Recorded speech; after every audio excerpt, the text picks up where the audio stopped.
Manchester Sylhet রুটে বিমান বাংলাদেশ এয়ারলাইন্সের ফ্লাইট বন্ধের সিদ্ধান্তকে কেন্দ্র করে ব্রিটেনের রাজনীতিতে ঝড় বইছে। এই সিদ্ধান্তের বিরুদ্ধে গ্রেটার ম্যানচেস্টার ও নর্থ ওয়েস্টের 8 জন ব্রিটিশ এমপি একজোট হয়ে প্রথমবারের মতো আনুষ্ঠানিক আলটিমেটাম দিয়েছেন।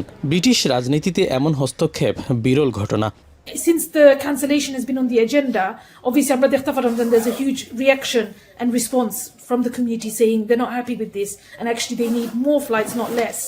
So I will do my best to find out and obviously work with my colleagues as well in the cross-party group in Bangladesh.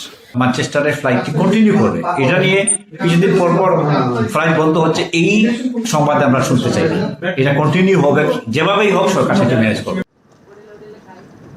দীর্ঘ আন্দোলনের ফসল হিসেবে 2019 সালের অক্টোবর থেকে ম্যানচেস্টার সিলেট রুটে বিমানের ফ্লাইট চালু হয়। বাংলাদেশ থেকে ম্যানচেস্টারে সরাসরি ফ্লাইট পরিচালনা করে একমাত্র বিমান বাংলাদেশ এয়ারলাইন্স। এই গন্তব্যে আগে সপ্তাহে 3টি ফ্লাইট পরিচালিত হতো। তবে 1 ফেব্রুয়ারি পর্যন্ত এ রুটে বিমানের সরাসরি ফ্লাইট বন্ধের ঘোষণা ম্যানচেস্টার ও আশপাশের প্রায় 3 লাখ প্রবাসী বাংলাদেশিদের দুশ্চিন্তায় ফেলেছে।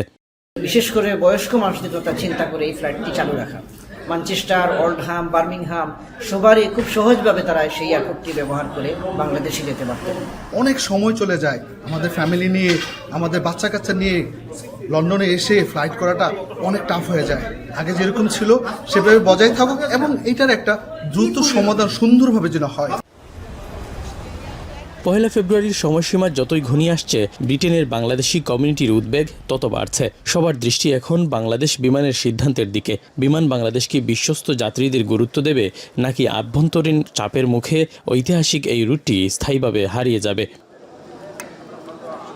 শরীফুল ইসলাম চৌধুরী, এখন, লন্ডন।